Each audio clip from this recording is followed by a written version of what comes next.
I'm a baby boomer. I'm Gen X. I'm a millennial. I am Generation Z. Okay, admit it, you hear these generation names and you immediately form an opinion. Young punks. People who are very cynical, like all my old dude teachers. These opinions can make a real difference in how we see each other, talk to each other, and work with each other, which is generational expert Scott Zimmer's specialty. We call them clash points, which just means we're approaching the same thing a little bit differently, and it can create a little bit of tension. The first step in breaking that tension is understanding. So here's a rundown of the current generation, starting with baby boomers.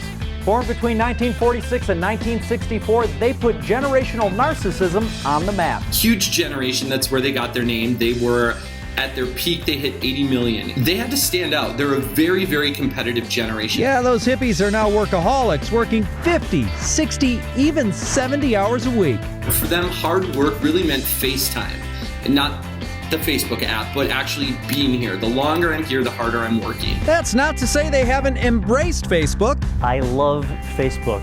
I use it for news, but it's completely leisure for me. So they do have some free time.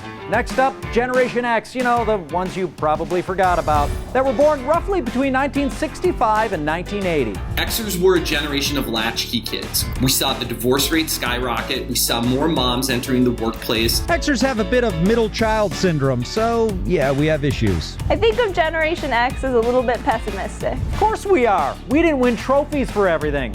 Hello, millennials. Millennials have been encouraged ever since they were young to bring their voice to the table. They helped families plan vacations. They had a say in what's for dinner, what kind of car should we get. Millennials were born between 1980 and 1994. They're all about tolerance and experiences, and that is changing the workplace. I really like to have a work-life balance in a job. This is a generation that introduced the concept of work-life integration. Yeah, thanks for the work emails at 10 o'clock at night. Finally, there's iGen, or Generation Z, or whatever they're called. They're new, so they haven't really landed on a name yet. This generation is defined as people born after 1994 and grew up in a connected, technology-saturated world. I will spend like 2 or 3 hours on my phone. So they're going blind with optimism. They want to align themselves with a company that has a message and a purpose that is in line with their own beliefs. Your job shouldn't feel like work. It should be something you're passionate about. Yeah, that's called unemployed. So what's the final word on this epic generational struggle? People sometimes think that millennials will just become boomers as they get older, and that's not the case. The traits that boomers have today that we really see stand out are the ones they developed when they were young. So it's a matter of understanding these different approaches. Bringing the generations together is at the top of the list.